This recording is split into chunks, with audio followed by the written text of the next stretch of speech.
그래서 고대로부터 우리 인간이 항상 물어온 여러 질문들 중에서 가장 심각하고도 대답하기 어려운 것은 인간 자신들에 대한 물음, 즉 인간에는 무엇인가 하는 것이었다. 인간은 단순히 존재에 있는 것이 아니라 자기 존재에 대해 질문을 던지고 그에 대한 해답을 얻으려고 하면서 살아간다. 이 물음에 대해 어떤 적절한 해답을 얻지 못한다면 우리 인간은 이 세상에 살면서도 그 삶의 의미와 목적을 상실하게 될 것이며 따라서 그 삶도 풍요롭지 못할 것이다. 그러니까 인간이란 무엇인가라고 했을 때 우리가 내리는 정의는요, 하나님을 찬양하기 위해서 창조된 피조물이라는 것이잖아요. 근데 이런 정의를 거부하면은요, 인간이란 무엇인가에 대해서 하나님이 없는 인생이 된다고 해버리죠. 그러면 아무리 잘 살아도, 아무리 잘 산다고 해도 그것은 잘 산 인생이 될 수가 없습니다. 하나님 없이 사는 인생이 어떻게 인간으로서의 존재의 의미와 가치가 있을 수 있습니까? 없습니다. 살아있으나 죽은 시체가 됩니다. 그래서 에베소서에서 뭐라고 했습니까? 허물과 죄로 죽었던 이렇게 했잖아요. 그러니까 살아있어도 좀비입니다. 하나님 눈에는 죽은 좀비입니다. 좀비. 산 사람이 아닌 거예요. 게다가 우리가 죄인이라고 이야기하죠. 어떤 죄인인지 혹시 아세요? 어떤 죄인인지. 하나님의 원수된 죄인. 그게 갈라디아서에서도 나오고 에베소서도 나오고 로마서에서도 여러 번 반복합니다. 하나님의 원수는 마귀가 아닙니다. 사람입니다. 하나님의 원수된 죄인. 그게 죄인의 정의입니다. 하나님의 원수로서. 그래서 하나님은 이 원수된 죄인을 다 지옥의 심판으로 보내는 것이 결정된 겁니다. 결정될 것이 아니고 이미 결정된 것입니다. 그 가운데에 은총을 입은 사람들이 하나님께로부터 믿음과 사랑을 하늘로부터 선물을 받아서 구원의 자리에 도달하는 것이죠. 이게 이제 장로교에서 이야기하는 그 논리지 않습니까? 그죠? 구원의 논리, 그죠? 예? 그러니까 모든 사람이 죄인으로 태어나서 죄인으로 태어나서 죄를 짓는 것이지 죄를 지어서 죄인이 되는 것이 아니라는 겁니다. 그래서 우리가 중요하게 생각할 것은 원죄입니다. 자본죄가 아니고요. 원죄라는 것은 기분뿌레예요. 여러분 혹시 제주도에 가셔서 이제 환상의 숲이라는 그 보짜와래라는 곳에 가보셨는지 모르겠습니다. 제주도 혹시 가신 일이 있거든. 보짜와래라는 환상의 숲, 거기를 반드시 한번 가보시길 바랍니다. 거기는 땅이 없습니다. 전부 다 이제 화산이 이제 덮인 거기에서 이제 흙조가리도 있는 데서 이제 자라나는데 한 바퀴 빙 돌다 보면은 거기에 이제 저는 우리나라에 그런 나무가 있는 줄 몰랐어요. 뿌리는 다 하나예요. 하나인데 여기 나무가 여기서 자라고 10m 옆에서 또 자라고 막 이래요. 뿌리는 다 하나예요. 뿌리가 다 하나인데 이게 무슨 열리지? 그거 있잖아요. 그죠? 예? 뿌리는 하나인데 이제 줄기가 이제 두 개로 두 나무가 나오는 그거 예? 비익조가 열리지. 그런 중국에 이제 시가 있지 않습니까? 그거죠. 뿌리가 그냥 두 개만 나오는데 세 개, 네 개 나오는데 그 뿌리가 얼마나 깊은지 몰라요.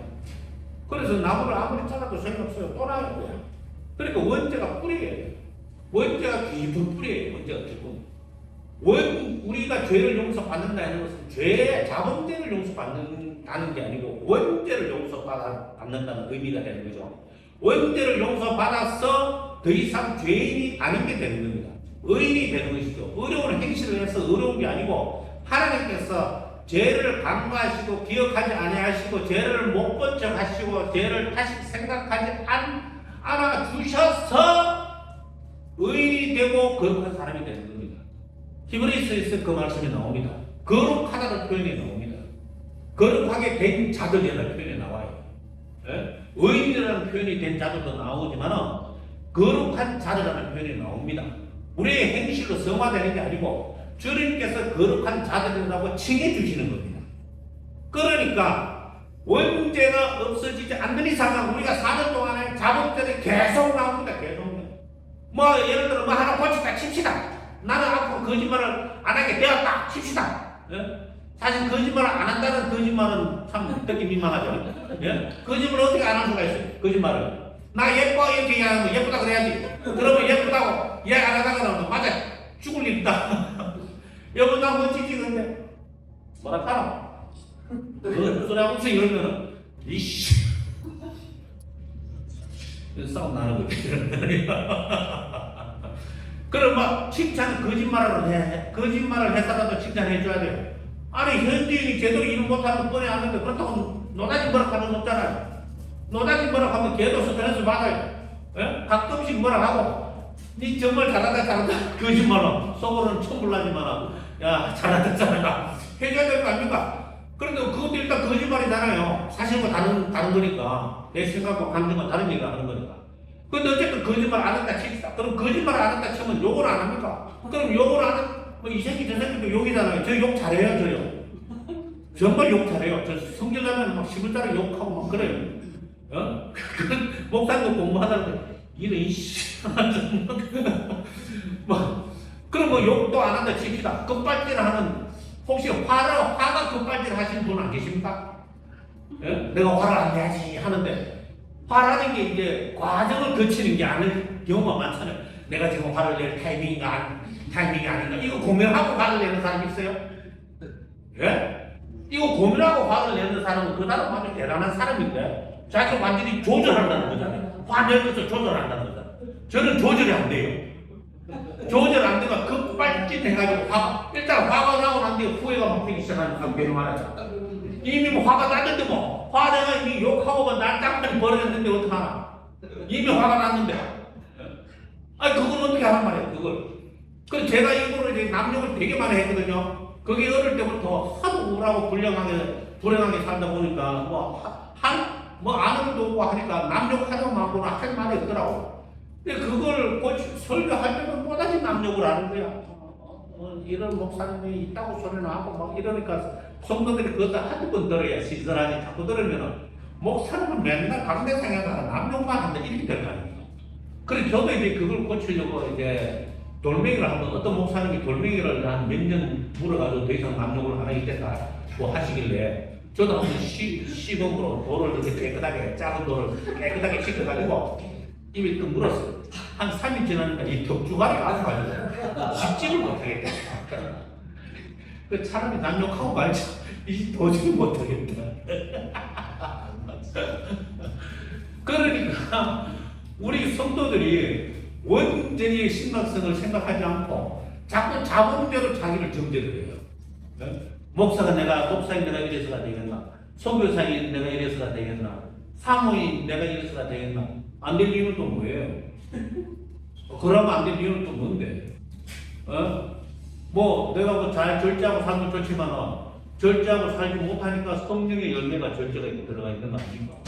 네? 그렇잖아요. 절제를 잘 못하니까 성령의 열매로서 절제의 은사를 주시는 거지 않습니까? 예?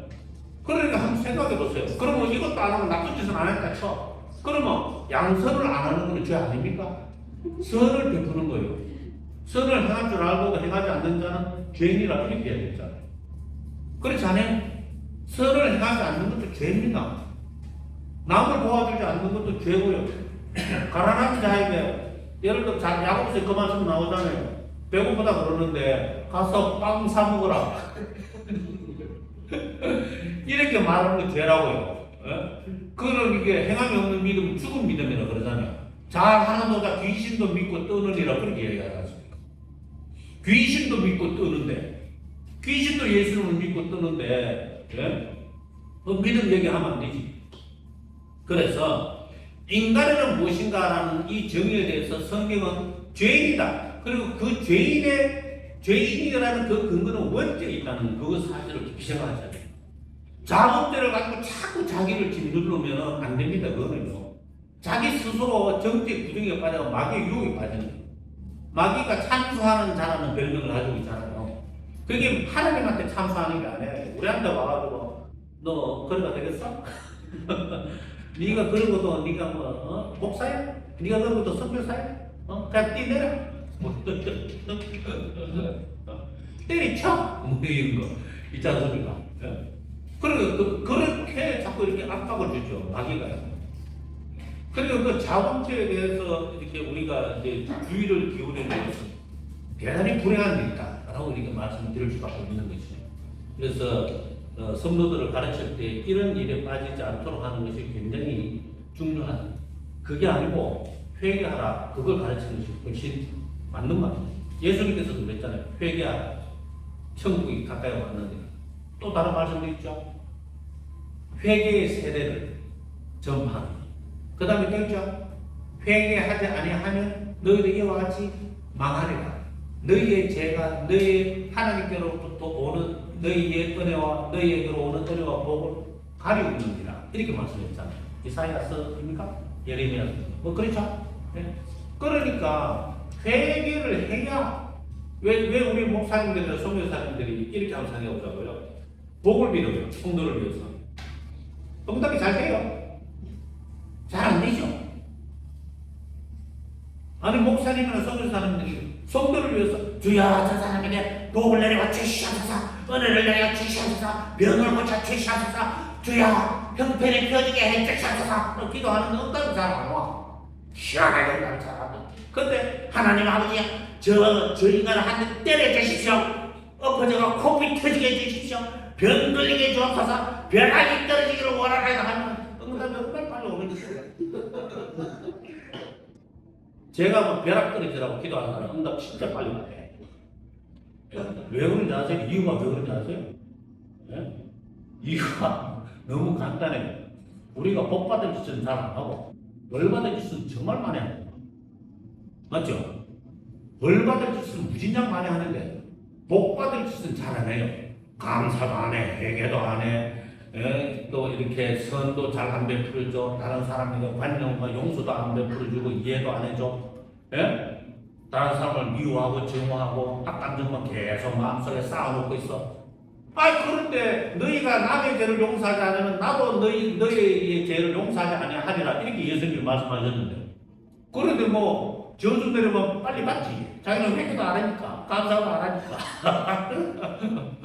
그래서 회개와 감사를 가르쳐야죠. 죄인이니까. 예. 그래서 우리가 뭘 가르쳐야 되는가 하는 것도 이런 부분에서 이제 명확하게 좀 명료해지지 않을까 하는 그런 생각입니다. 그래서 인간에는 무엇인가라는 것은 기독교 신앙 안에 들어오지 않은 사람은 모르는 겁니다. 죄인이라는 사실이죠. 전혀 모릅니다. 우리도 그냥 단순히 교회에서 이제 죄인이다 이렇게 이야기해서 죄인인 줄 알지, 사실 알고 보면은 원수된 죄인입니다. 용서 없이는 하나님의 지옥의 심판을 받는 게 마땅한 죄인이 됩니다. 자, 그 다음입니다. 인간에는 도대체 무엇인가라고 물을 때 우리는 바로 인간의 개운과 정국에 대해 말하면서 시간의 문제를 끌고 들어오기 때문에 인간의 실존에는 시작이 있고 끝이 있으며 또한 그 사이를 살아가는 과정이 있기 때문에 인간에 대한 문학 속에는 시간의 기원, 시간의 본질, 즉 시간의 방향과 정국에 대한 무리가 함축되어 있습니다. 그러면 시간이란 도대체 무엇인가? 이게 이제 이 책의 핵심입니다. 자, 계속 읽겠습니다.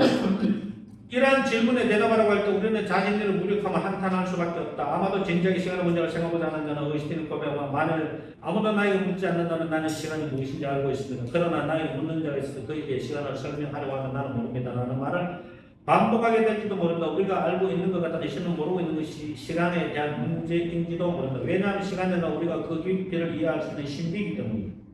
그럼에도 불구하고 인간은 시간의 문제를 계속적으로 생각하지 않을 수 없다. 그 이유는 시간이라는 것은 공간과 함께 인식의 근본적인 형식을 이루고 있을 뿐 아니라 인간의 가장 근원적인 자각적 존재의 모습과 운명을 형성하기도 하고 드러내주기도 하기 때문에 여기에서 이제 중요한 단어가 있습니다. 시간이라는 것과 공간 인식의 기본이라고 했습니다. 시간이라고 하는 것과 시간이라는 것은 공간과 함께 인식의 근본적인 형식을 이루고 있다 이렇게 이야기했죠. 그러면 우리는 시간의 문제를 중요하게 생각하고요, 공간의 문제를 중요하게 생각해요. 공간의 문제죠. 공간의 메인 신념을 가지고 살아가고 있어요. 그래서 이 공간의 메인 신념을 가진 사람의 공통된 특징이 수와 양입니다. 크기고요.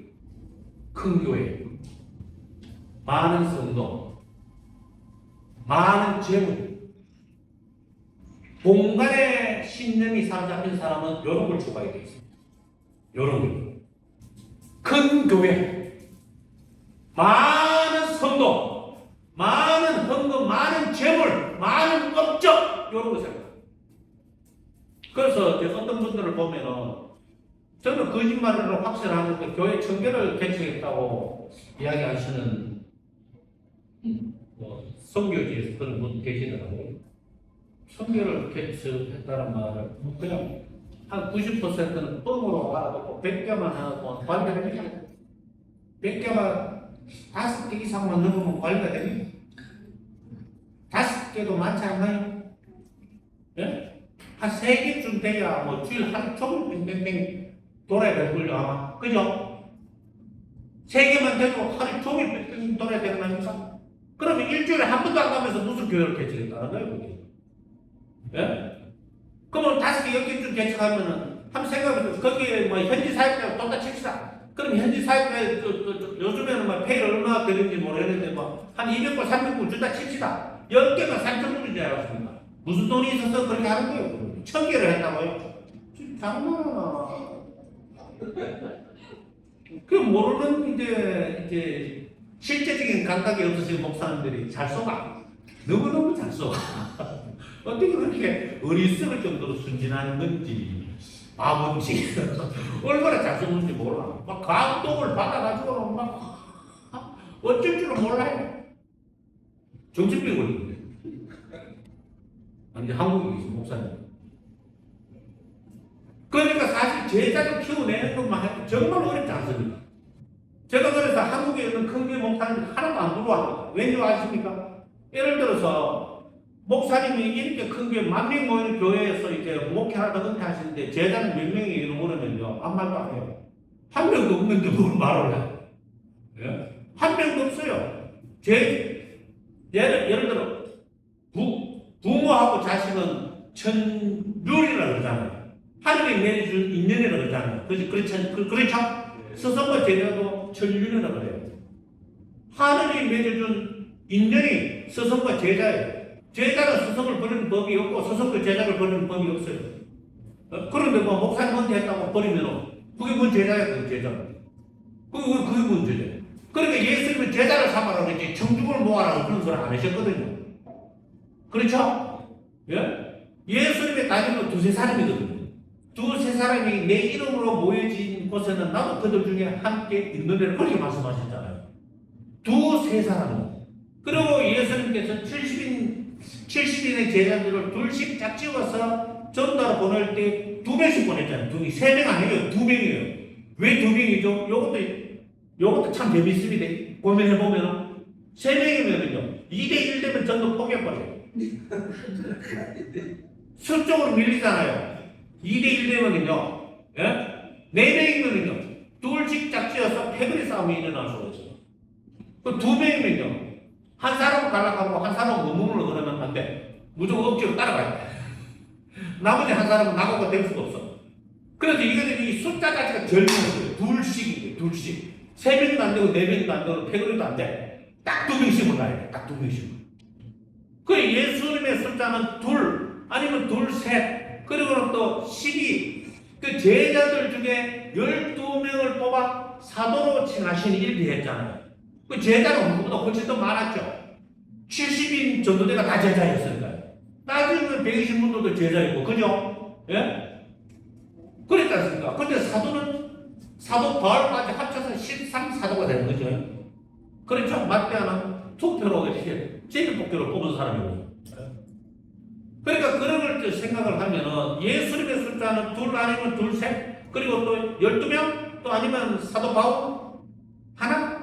요거였는데 우리는 예수님의 말씀에서 벗어나서 제자를 삼아라는 말씀에서 벗어나서 청중, 이렇게 공간에 사로잡힌 신념을 가지고 있기 때문에 청중을 만들려고 그래요. 한국 교수도 그걸 요구하고 해요. 그래가지고 뭐 사람들이 많이 모이고 예배드리는 사람이 많이 모였으면 우리 교회에서 구원하는데 정말 잘 됐구나 하고서는 이제 회칠한 무덤에 쏟고 참 씁쓸합니다. 좀 제대로 알고 그냥 선교사님한테 믿어줬으면 좋겠어요. 자기가 그렇게 목회를 안 하니까 자기가 청중 목회를 하니까 선교사님들한테도 청중 목회를 강요하는 것이겠죠. 그 예수님은 제자 목회를 이야기하셨어요. 그죠? 제자 목회 이야기하셨어요. 그래서 시간이라는 것이 굉장히 중요한 이유는 지금 배심을 했어! 시간이 지나고 난 뒤에 이놈의 신천지에 빠질지 구원파에 빠질지 뭐 안상 정인회에 빠질지 아무도 몰라. 안 그렇습니까? 지말로 회심했다고 말을 하지 우리가 회심을 했는지 안 했는지 어디가 알아? 모르잖아요. 지말로 회심했대. 구원의 확신이 있대. 구원의 확신이 뭐 회심의 증거가 되기는 합니까? 지 혼자 확신을 가지고 있는지 아닌지 뭐 누가 알겠어? 자기가 알지 그게 객관적인 증거가 아니지 않습니까?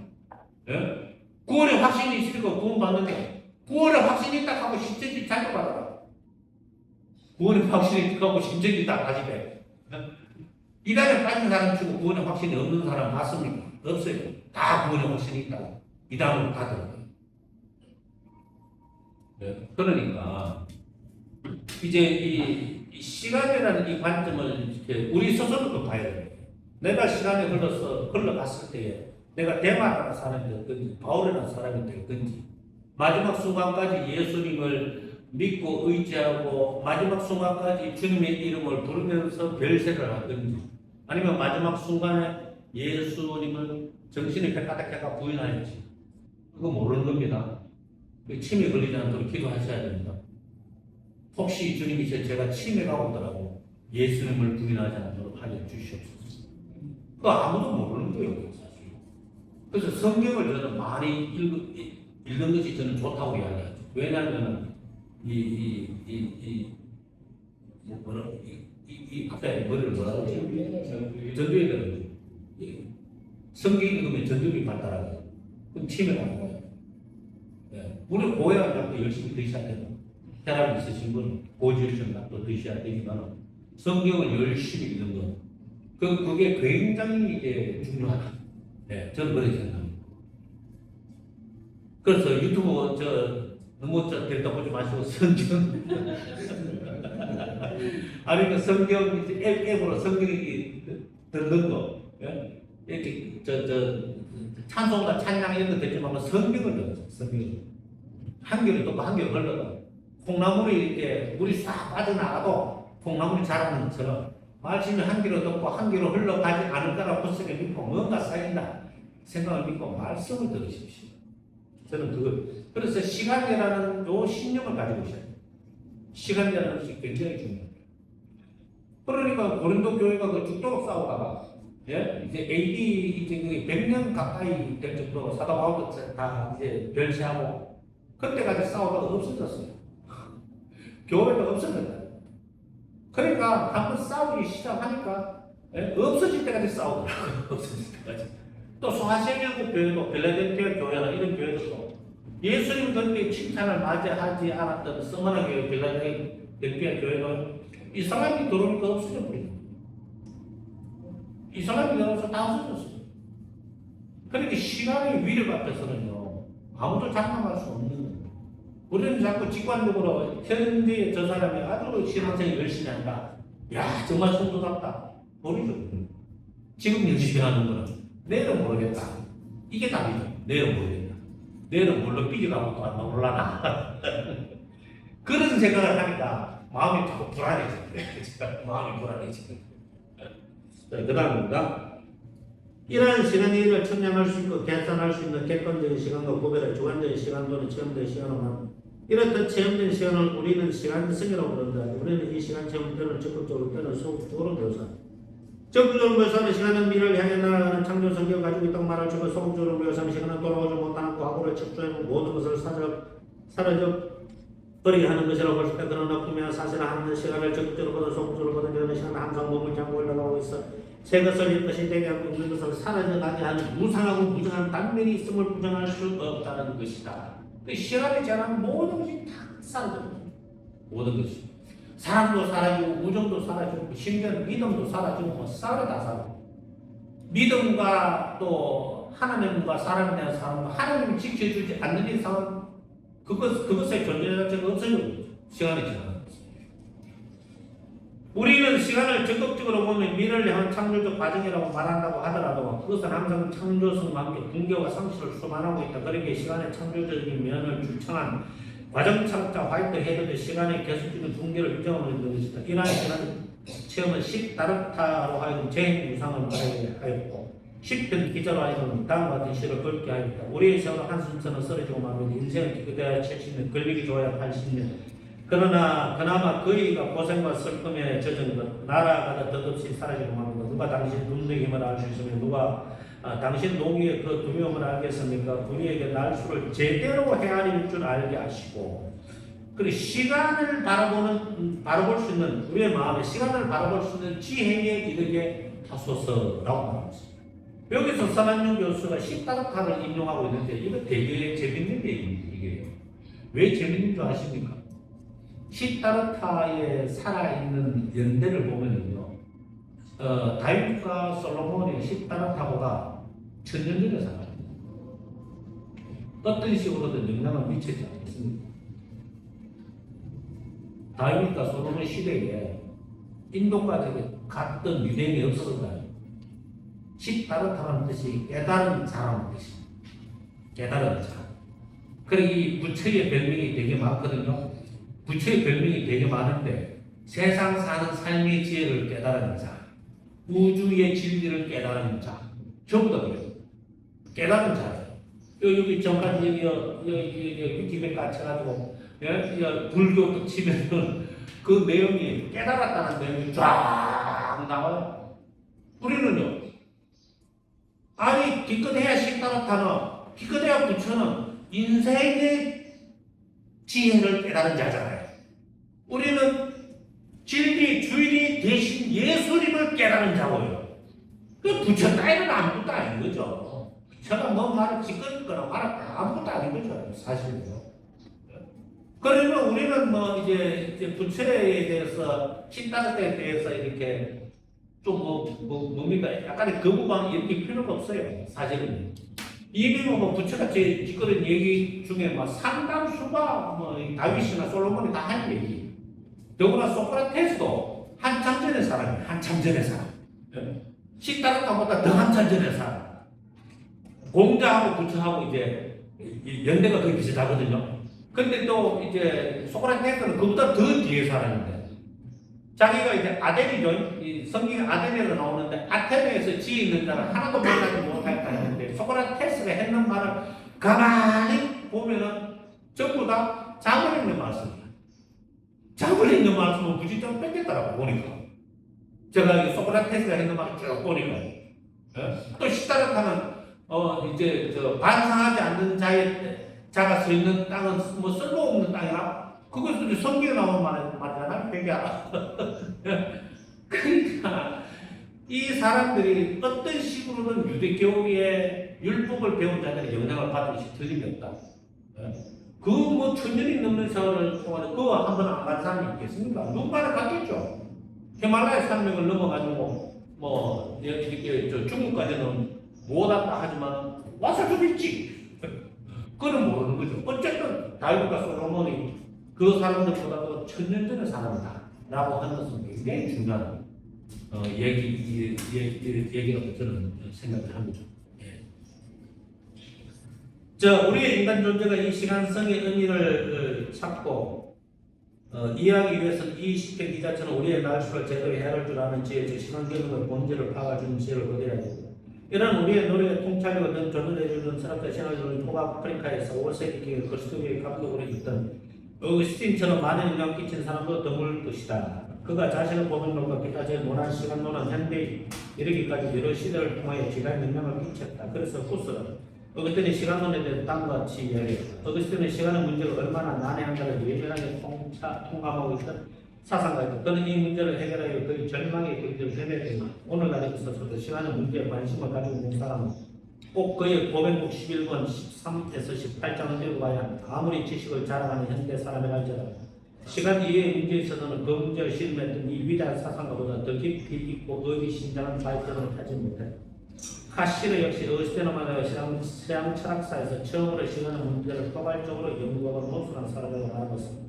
우리는 길을 기울여야 할 것이다. 어스틴은 사생이 말고 5세기 초적 중부시대 말기를 사는 사람이었지만 그의 사상은 당대뿐 아니라 후대의 서양 전통 사상을 형성하는 데 중요한 영향을 끼쳤다. 그의 사상은 말하지 않는 샘과 같아서 후대 사람들이 항상 이 샘과 사상의 물을 마시고 통하셨다. 그러기에 활대해가 플라톤의 중조성을 말할 때 서양 철학사는 플라톤에 대한 계속적인 주 해석밖에 안 된다고 지적한 것처럼 우리가 어거스틴의 사상의 중조성을 말할 때도 서양 신학사는 어거스틴에 대한 계속적인 해석밖에 안 된다고 말할 수 있을 것이다.